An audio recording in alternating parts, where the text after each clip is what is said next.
ఈ వసంత పంచమిని ప్రకృతి పర్వంగా ఎందుకు అభివర్ణిస్తారు? చాలా గొప్ప ప్రశ్న. ఆనందం దేని వల్ల కలుగుతుంది? ప్రకృతి వల్లనే కలుగుతుంది. ప్రకృతి అనే పదానికి అర్థం ఏమిటి?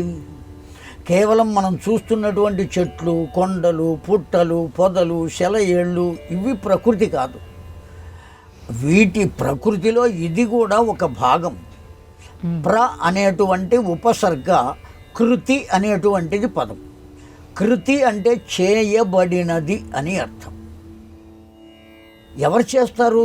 ఈ ప్రపంచం అంతా, సృష్టి అంతా చిన్న మొక్క దగ్గర నుంచి పెద్ద వృక్షం వరకు, చిన్న గుట్ట దగ్గర నుంచి పెద్ద పర్వతం వరకు, చిన్న సెలయేరు, చిన్న నీటి బిందువు దగ్గర నుంచి పెద్ద సముద్రం, ఇవన్నీ కూడా నింపుతున్నది ఎవరు?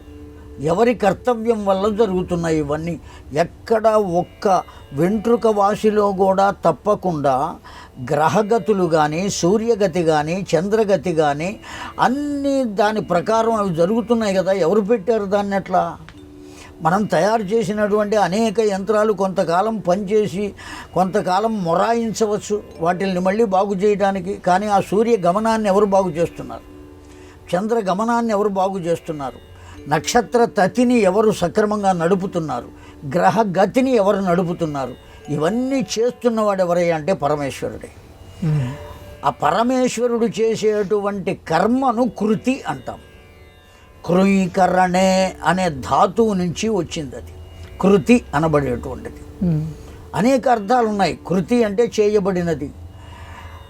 కీర్తనను కూడా కృతి అని అంటారు. త్యాగరాజస్వామి కృతులు అని పిలుస్తూ ఉంటారు. అంటే ఆయన చేశాడు గనుక కృతులు అన్నారు. ప్రకృతి, అంటే ప్రకృష్టము, గొప్పగా చేయబడినది అని అర్థం. ప్రకృతి అంటే ఆ గొప్పగా చేయబడిన దాన్నే మనం చూస్తున్నాం. మనం కూడా అందులోనే ఉన్నాం. మానవుని కన్నా గొప్పదైనటువంటి జీవి 84 లక్షల జీవరాశుల్లో ఎవరైనా ఉన్నారా చెప్పండి? ఒక్కళ్ళు కూడా లేరు. మానవుడే 84 లక్షల జీవరాశులలో ఉన్నతమైనటువంటి జన్మ. అందుకనే శంకర భగవత్పాదుల వారు జంతువునాం నరజన్మ దుర్లభం అని చెప్పారు. ఈ మానవ జన్మ లభించడం కనుక భగవంతుడు చేసినటువంటిది ఏదైనా ప్రకృతే. ఆ ప్రకృతి భగవంతుడే చేశాడు కనుక, ప్రకృష్టంగా చేశాడు కనుక అందరికీ ఆనందాన్ని కల్పించేది.